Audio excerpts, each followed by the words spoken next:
Tarif impor baru yang diberlakukan Presiden Amerika Serikat Donald Trump terhadap lebih dari 90 negara resmi mulai berlaku. Dalam unggahan di media sosial tepat tengah malam waktu Washington, ia menyebut miliaran dolar tarif kini mengalir ke Amerika Serikat. Langkah ini disebut sebagai upaya untuk mengembalikan keadilan dalam perdagangan global yang selama ini menurutnya merugikan Amerika.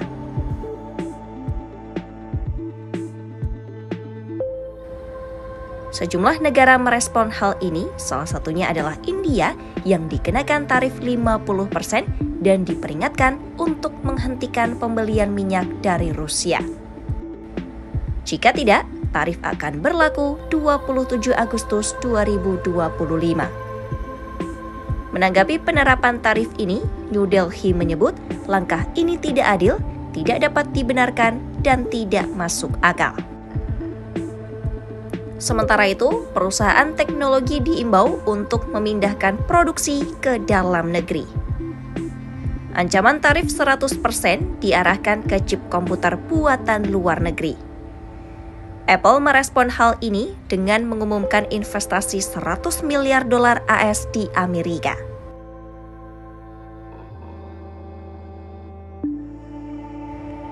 Negara-negara di Asia Tenggara menjadi pihak paling terpengaruh.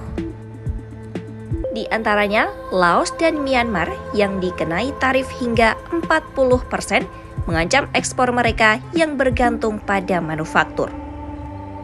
Sejumlah ahli menilai Trump tengah menargetkan negara-negara yang punya hubungan dagang erat dengan China.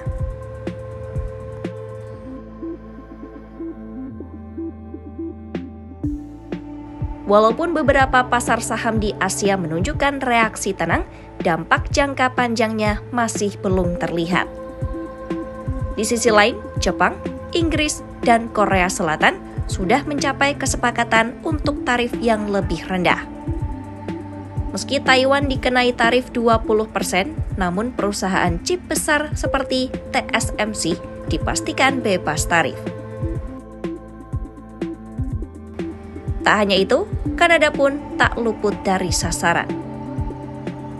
Tarifnya naik dari 25% ke 35% atas tuduhan tidak bekerja sama dalam menghentikan peredaran obat terlarang. Namun, sebagian besar ekspor masih dilindungi oleh perjanjian USMCA.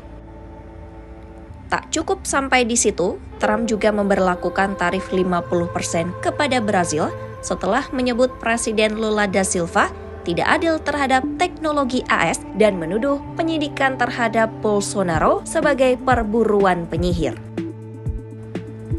Negosiasi masih berlanjut, termasuk dengan Meksiko dan Cina, dengan tenggat waktu 90 hari untuk perjanjian baru akan berakhir pada 12 Agustus.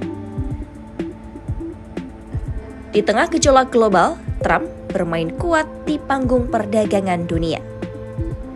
Para ekonom memandang kebijakan ini bisa membawa stabilitas setelah ketidakpastian berbulan-bulan, tetapi juga berpotensi menimbulkan friksi baru dalam hubungan dagang global.